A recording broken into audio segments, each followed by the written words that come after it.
하나님 말씀 같이 읽을게요. 에스겔 11장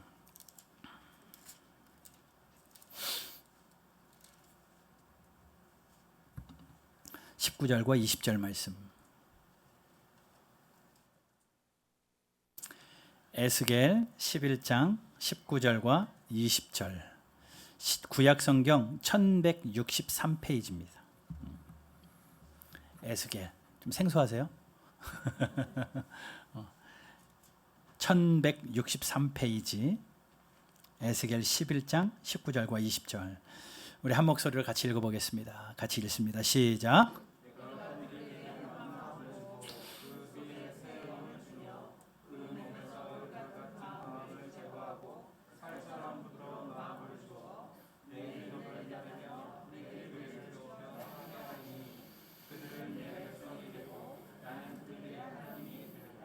아멘.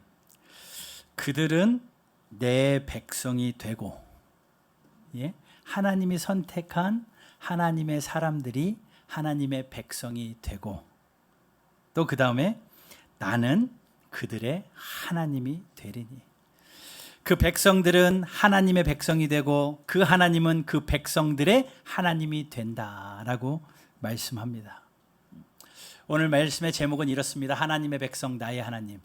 저와 여러분들은 하나님의 백성이고 살아계신 그 하나님은 나의 하나님으로 고백되어지는 복된 은혜가 있는 이 아침 되기를 주님의 이름으로 축복합니다. 여러분, 하나님은 살아계십니다. 믿으시죠? 하나님은 지금도 분명히 살아계십니다. 살아계셔서 뭐 하실까요? 우리를 지켜보고 계십니다. 여러분 한 분 한 분을 지켜보고 계십니다. 지켜보시면서 언제나 우리를 향하여 불꽃 같은 눈망울로 지키시고 보호하시는 살아계신 하나님이십니다. 하늘에서 지켜보시는 것뿐만 아니라 하나님께서는 우리 양옆에서 우리의 양손을 붙잡고 함께 동행하시는 하나님입니다. 절대 나 혼자 있다라고 생각하지 마십시오. 하나님이 내 옆에서 나와 함께 동행하고 계십니다. 그 하나님은 우리가 살아가는 인생의 앞날 가운데 앞서가시면서 길을 예비하시는 하나님이에요. 우리의 인생의 앞날 가운데 내가 어찌 될지 모르는 내 인생 가운데 하나님은 앞서가시면서 우리의 길을 착착착착 예비하고 계시는, 앞서가시며 인도하시는 하나님이십니다. 또 그 하나님은요, 나의 등 뒤에서 나를 밀어주시는 하나님이에요. 내가 지쳐서 가지 못할 때 내 등 뒤에서 밀어주시는 하나님. 그러니 하나님은요, 하늘에서 우리를 지켜보고 계시고 우리의 양옆에서 우리의 손을 붙들고 동행하고 계시며 때로는 나보다 앞서가시면서 내 인생길 가운데 인도하고 계시고, 또 우리가 지쳐서 가지 못할 때는 우리 뒤에서 밀어주시는 하나님. 앞뒤 좌우 상하 어두운 곳에서든지 하나님은 우리와 함께 계시는 그 하나님이십니다. 그 하나님이 나의 하나님이에요. 그 하나님이 나의 하나님이고 우리는 그 하나님의 백성이다라는 겁니다. 그러니 여러분, 그것만 생각한다면 하나님 너무 감사하잖아요. 하나님 고맙습니다. 하나님 사랑합니다. 이전보다 더욱 사랑하겠습니다. 감사하며 살겠습니다. 이 마음이 회복되어지고 이 고백이 회복되어지는 복된 은혜의 시간 되기를 주님의 이름으로 축복합니다. 여러분, 명절 잘 보내시고 계신가요?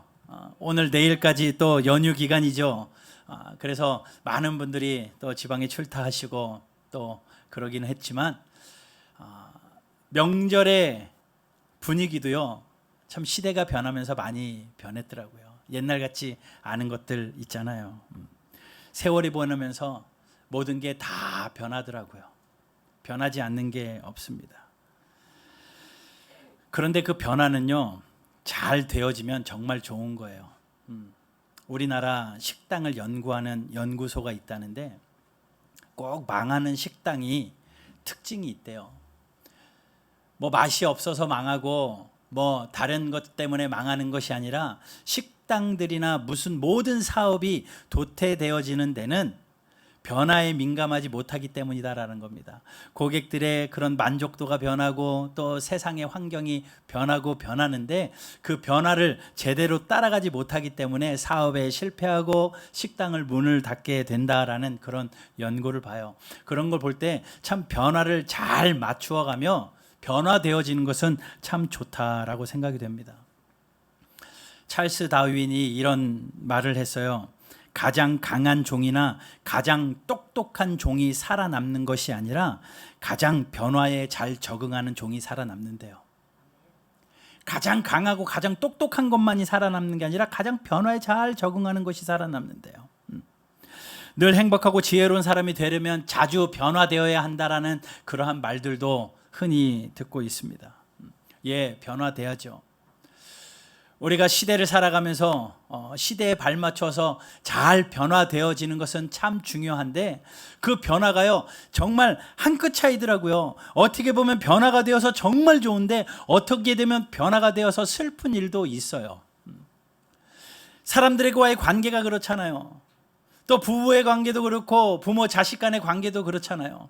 부부 관계만 생각해 보십시오. 내 남편이 변했어요 라고 하면서 박수 치는 사람도 있습니다.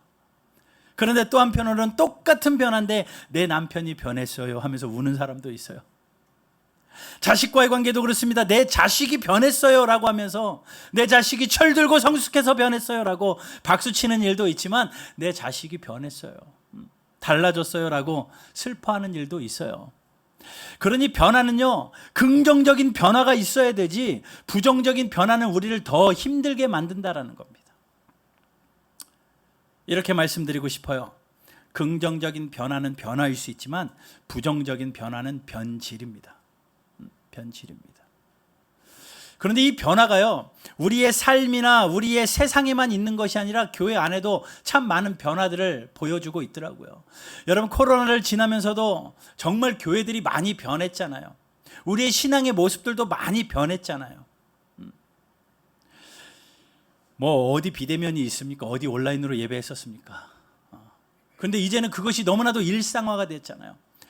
제가 초등학교 때만 해도요 교회에 드럼이 있는 건요 불경스러운 일이었어요.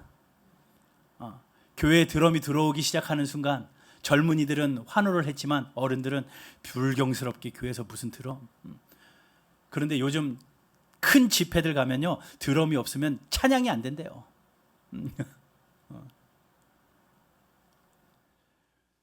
우리가 언제 예배나 교회의 모습들을 보게 되면 참 많은 변화들이 있잖아요. 예, 시대의 변화에 따라 가지고 수용할 수 있는 것은 수용해야 되겠지만 그 수용 때문에 우리가 변질되어서는 안 되는, 본질이 변화되어서는 안 된다는 겁니다. 변질되어서는 안 돼요. 그런데 제가 오늘 이 아침에 말씀드리고 싶은 건요 여러분들 잘 변화되어서 예수님을 더 사랑하시고 하나님을 더 사랑하시고 예수님을 더 닮아가고 하나님께 더 가까이 나가는 그 변화는 있어야 되겠지만 변질은 일어나서는 안 된다는 것을 말씀드리고 싶고, 그러기 위해서 우리가 변질되지 말아야 될 부분들이 뭐냐라고 할 때 다른 것은 둘째치고 하나님과 나 사이의 관계가 변질되어서는 안 됩니다. 하나님과 나 사이의 관계. 여러분 변화는 추구하십시오. 변화되십시오. 그래서 점점 성숙해지시고 예수님 닮아가십시오. 작년보다 올해 더 많이 변화되셨습니까? 우리의 신앙의 연수가 1년 더해졌는데 하나님의 말씀의 깊이가 더 깊어지셨습니까? 예수님 오실 날이 더 다가왔는데 더 주님 사랑하는 그 사랑함의 농도가 더 짙어지셨습니까? 변화되셨는지 여쭙고 싶습니다. 근데 가만히 보면 우리는 변화보다는 너무나도 쉽게 변질되어지는 건 아닌가라는 생각이 돼요. 이전에 했던 열심은 다 사라져 버렸고, 이전에 내가 하나님 앞에 드렸던 우리의 신앙의 모습들이 과거의 영광으로 넘어가 버린 것이 너무나 많아졌다라고 생각이 되어집니다. 여러분 오늘 이 말씀을 통하여서 우리가 나 자신을 돌아보면서 하나님과의 나 사이를 다시 한번 점검하되, 예 그렇습니다. 하나님은 여전히 나의 하나님이시고 나는 여전히 하나님의 백성입니다. 오늘 이 본문의 고백이 우리의 고백이 되기를 주님의 이름으로 축원합니다. 20절에 그렇게 말하지요. 그들은 내 백성이 되고 나는 그들의 하나님이 되리라. 그 뒤에 14장에도 그렇고 36장에도 나오고 에스겔 곳곳에 이 말씀이 나와요. 그들은 내 백성이 되고 나는 그들의 하나님이 되리라. 관계를 이야기하는 거거든요. 변질되지 않았다라는 거예요. 여전히 너희는 내 백성이구나. 여전히 그 하나님은 나의 하나님이구나. 변질되지 말아야 돼요. 하나님이 우리를 천지를 창조하시고 인간을 창조하실 때에 인간을 창조해 놓으시고 하나님이 하셨던 그 인간을 향한 평가가 있습니다. 보시기에 심히 좋았더라. 하나님이 만족하시면서 보시기에 심히 좋았어요. 그런데 죄가 이 땅 가운데 오면서 인간의 형상이 망가지고 하나님의 형상이 파괴되자 하나님이 버려버릴 만큼 하나님의 마음이 아픈 존재들이 되어버렸다는 겁니다. 여러분, 우리가 다시 한번 하나님 앞에 회복되어서 우리가 하나님 앞에 그러한 칭찬받는 존재들이 되었으면 좋겠는데, 내가 너를 처음 창조했을 때 그 마음으로 그대로 여전히 보존되어져 있구나. 내가 너를 사랑하는 그 사랑 그대로 여전히 간직하고 있구나. 그 신앙의 모습이 그대로 있고 하나님을 사랑하는 그 사랑함이 그대로 있구나. 하나님이 우리를 바라보실 때 변질되지 않고 그대로 있는 그런 모습이 저와 여러분들 가운데 하나님께 칭찬으로 들려지는 이 아침 되기를 바랍니다. 세상은 다 변해도요, 변하지 않는 것이 있어요. 모든 것은 변하는데 변하지 않는 것 한 가지가 있습니다. 그게 하나님입니다. 아침에 우리 집사님 붕어빵 만드는 걸 보면서 변하지 않는 것 한 가지라고 했는데, 가만히 생각하면 붕어빵도 안 변할 것 같아요. 틀이 있어가지고 계속 똑같은 거 만들어내잖아요.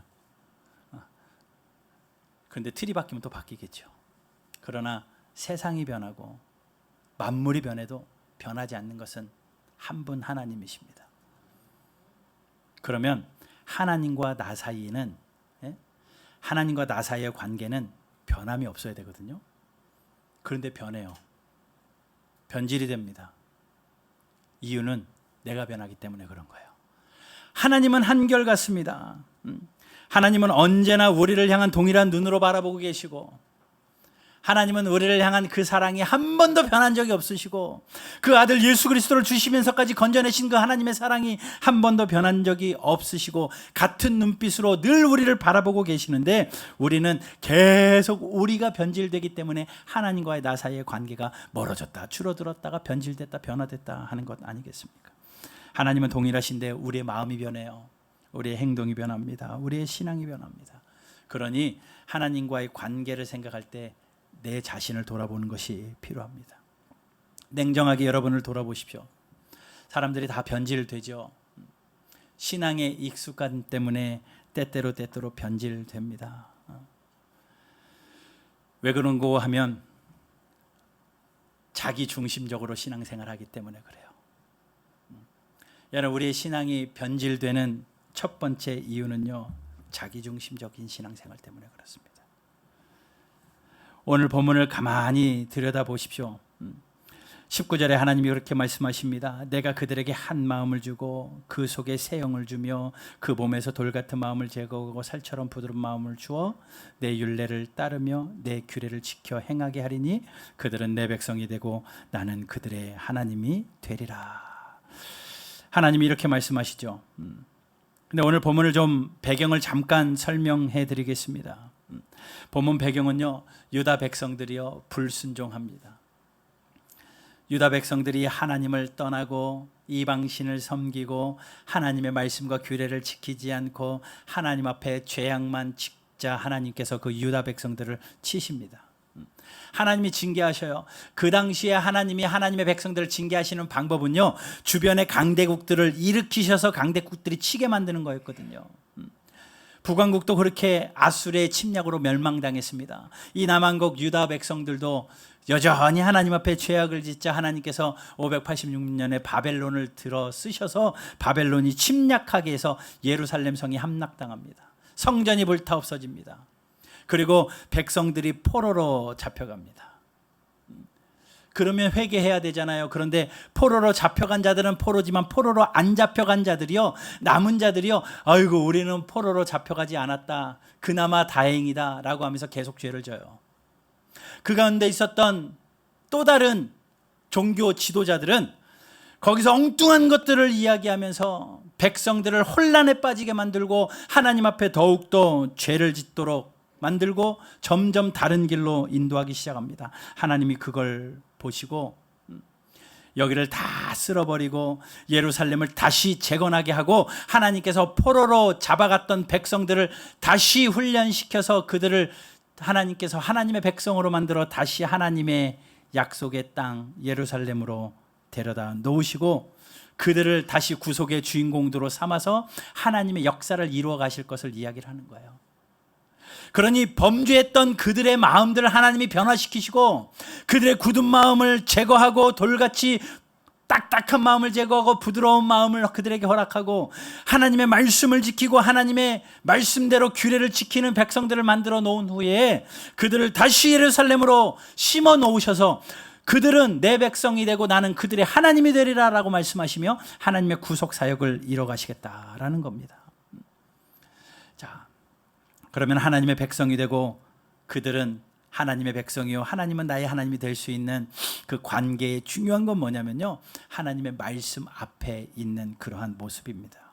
20절에 분명히 그래요. 내 규례를 따르며 내 율례를 따르며 내 규례를 지켜 행하게 하리니 라고 말합니다.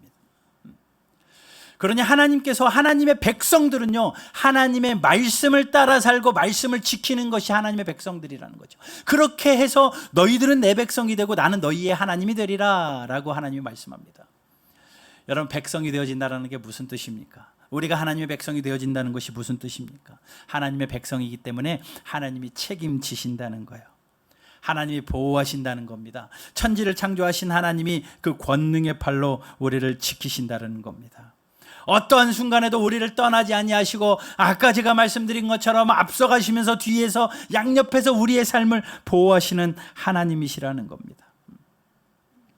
그 하나님이 되어주시겠다라는 거예요. 그러면 거기서 우리가 중요한 것 한 가지는요, 우리가 중요하다라는 겁니다. 하나님은 그것에서 변하지 않으셨는데 우리가 변하기 때문에 하나님의 관계가 점점 멀어지는데 우리가 어떤 부분에서 변질되어지는가 하면요, 이 말씀에 반응하는 문제에서 우리가 변질되어지더라는 거예요. 열정이 필요합니다. 하나님의 말씀대로 살려는 열정, 하나님의 말씀대로 지키려는 노력, 그래서 하나님의 관계가 회복되어지고 하나님께 점점 가까이 가려는 그러한 열심, 그것이 우리에게 필요하다라는 거예요. 여러분, 그러한 말씀에 대한 열심이 우리 가운데 회복되기를 주님의 이름으로 축복합니다.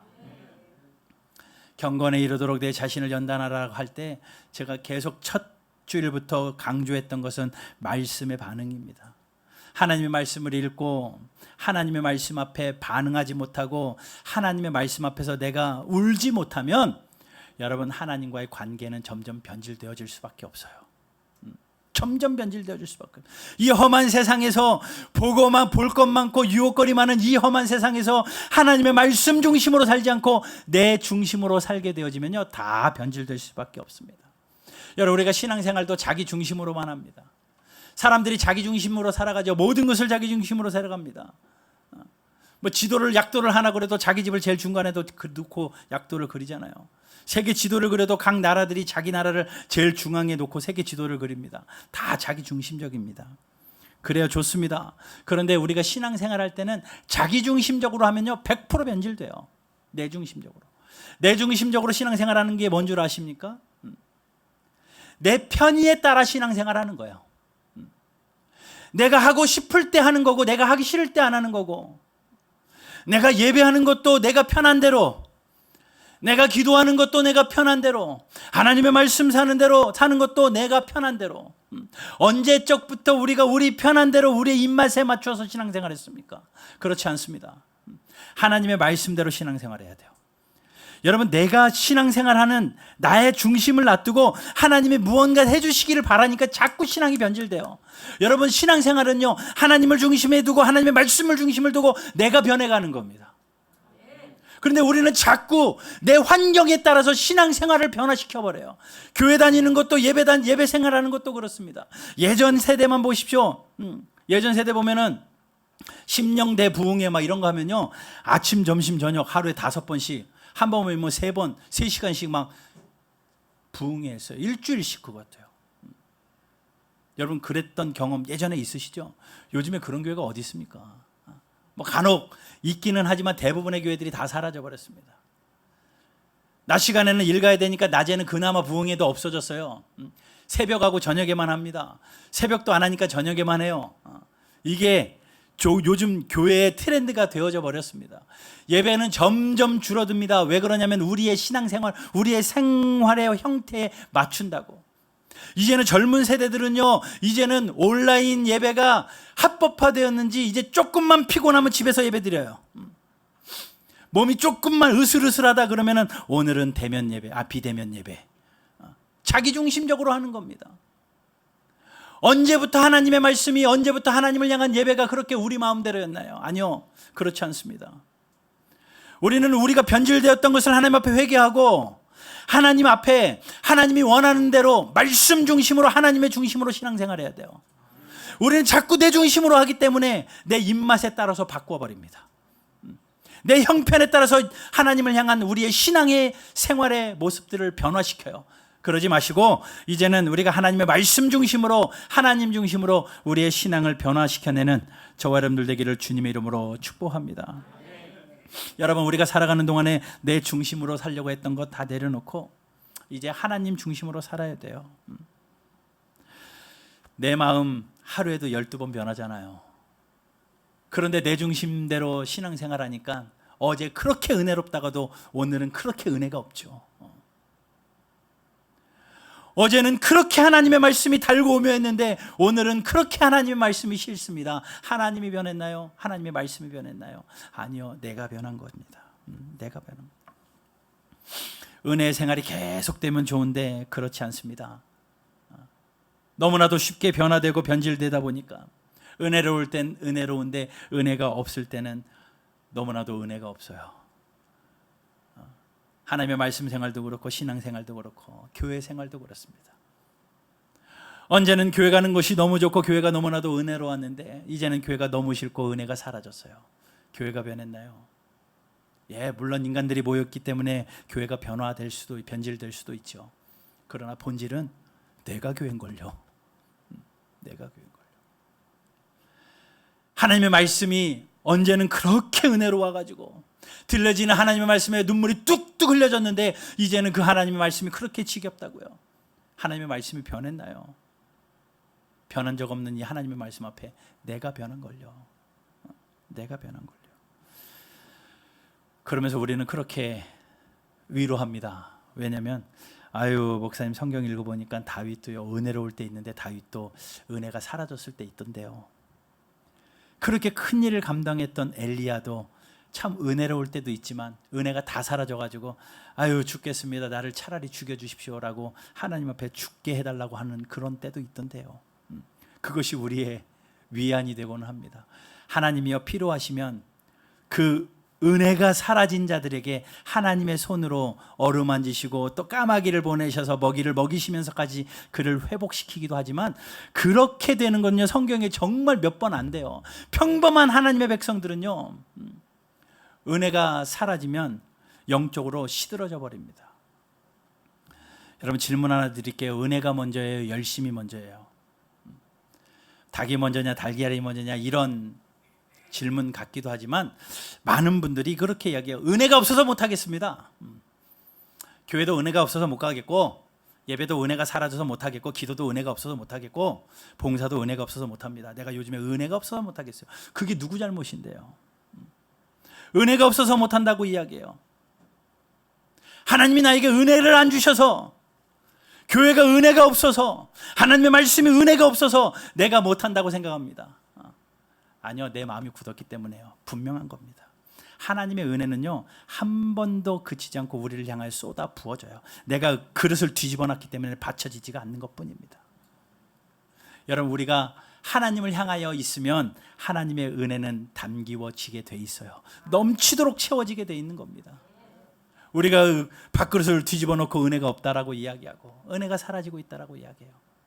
그러면서 열심을 내질 않습니다. 하나님 편에서는 하나님이 은혜가 먼저일 수 있지만 여러분, 우리 편에서는요, 열심이 먼저일 수도 있어요.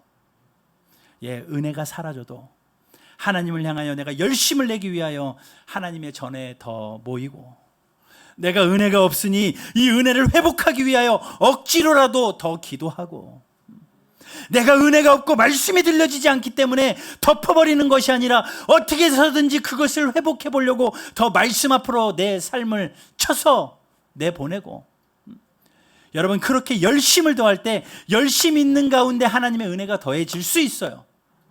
하나님은 분명히 말씀하십니다. 나를 사랑하는 자가 사랑을 입는다. 나를 간절히 찾는 자가 내가 너를 만날 것이다 라고 말해요. 하나님이 만나주시면 간절히 찾는 게 아니라 우리가 간절히 찾을 때 하나님이 만난대요. 여러분 우리가 은혜가 사라져도 열심을 다해서 하나님 앞에 여러분들의 열심을 회복시키시기를 주님의 이름으로 축복합니다. 은혜가 없어도, 은혜가 사라졌어도 열심을 내세요. 이전에 일주일에 한 번 예배 드렸다면 아니요 2번 3번 드릴 마음으로, 내가 이전에는 10분만 기도했다면 아니 20분 기도할 마음으로, 내가 1년에 한두 번 전도했다면 아니 한 달에 한두 번이라도, 또 모든 부분에서 여러분 열심을 내십시오. 열심을 내십시오. 기도하는 것, 전도하는 것, 말씀을 읽는 것, 예배하는 것, 이 모든 부분에서 여러분들이 자신을 면밀히 돌아보고 변질되진 않았는가?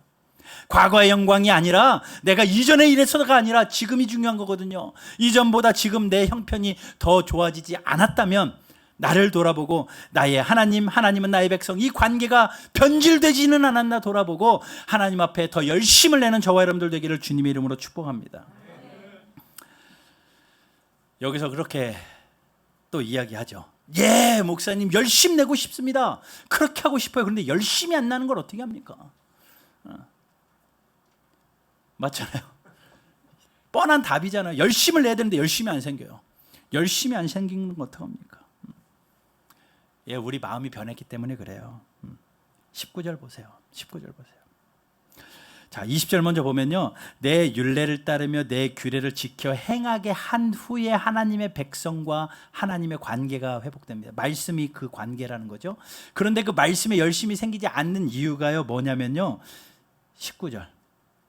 그 몸에서 돌 같은 마음을 제거하고 살처럼 부드러운 마음을 주어.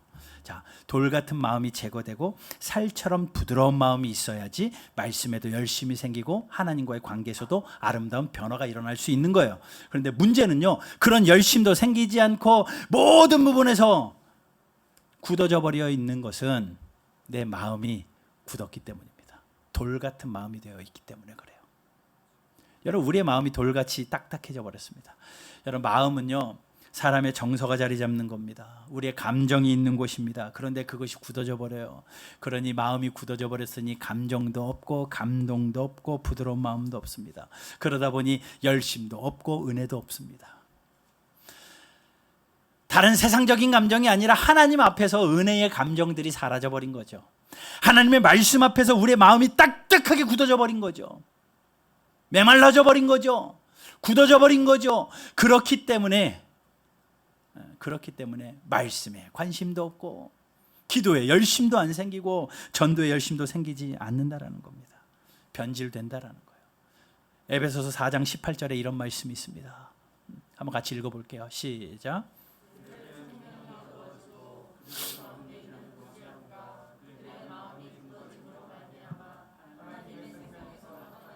아멘. 마음이 굳어짐으로 하나님의 생명에서 떠난대요. 마음이 돌같이 딱딱해져 버렸기 때문에 점점 하나님의 생명에서 떠난대요. 여러분, 하나님의 말씀 앞에서 열심히 없는 거 내 마음이 굳어져 가기 때문입니다. 하나님의 말씀이 희미해지는 것도 아니고 하나님의 말씀이 멀리 가는 것도 아니고 하나님의 말씀은 여전히 우리 가운데 있고 하나님은 여전히 내 안에 계시지만 내 마음이 세상에서 너무 굳어져 버렸기 때문에, 딱딱해져 버렸기 때문에 하나님의 말씀에 반응이 나오지 않는 거예요.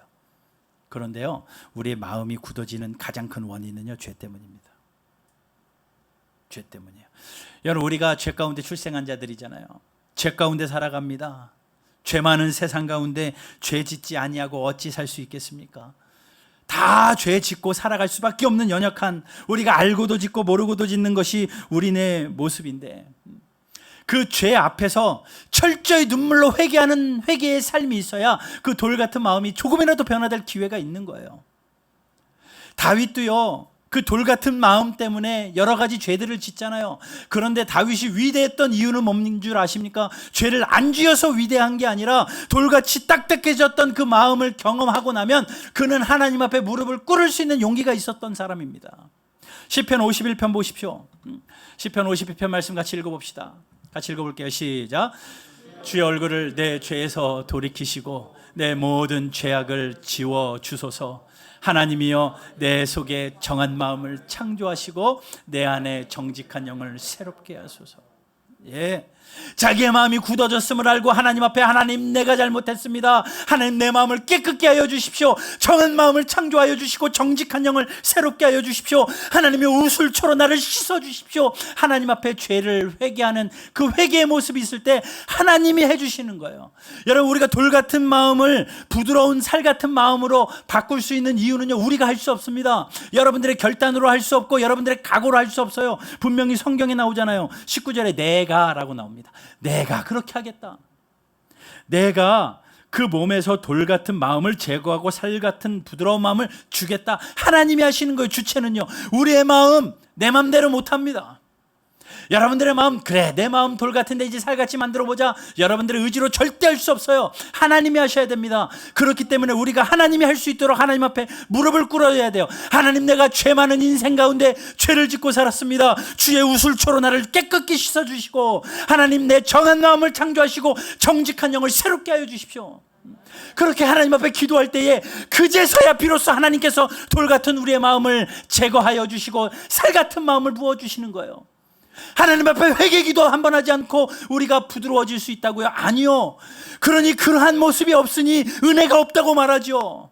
그러니까 열심히 안 생긴다고 말하죠. 하나님 앞에 무릎으로 회개하는 모습이 있어야만 우리의 은혜가 다시 회복되고 우리 열심히 다시 회복될 줄로 믿습니다.